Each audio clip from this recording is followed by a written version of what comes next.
Kumusta na po? 11 months na po kayo dito sa Korea. Ayun guys, very challenging.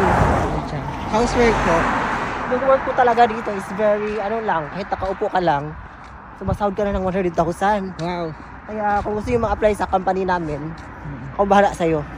Paano naman po yung sa mga bonus? Sa bonus, alam mo, nagbubonus kami once a month. Nasa mga yun, minsan 1 milyon. O, di ba tama? Perfect po pala. Pero, iba kasi yung company namin. Pag nagtatamad-tamaran ka, may bonus ka kahit kahit tamad ka doon, kahit nagpapalibre ka. Oo. Talo lahat ibang company sa company na yun. Paliwanag nyo nga po sa mga EPS aspirant natin sa Pilipinas, anong lugar to sa Korea? Nasaan po tayo ngayon? Dito po tayo sa Wongguk yun, sa Gyeonggi-do po.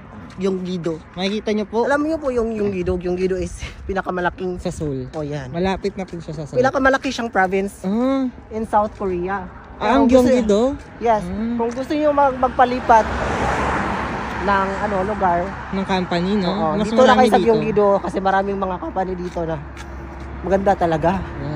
Tapos malapit akong maligsan. So yun. Kaya anyways, punta pala kami doon sa kakain kami. Mga ka-work namin doon. So yun lang. Bye-bye guys. Bye-bye.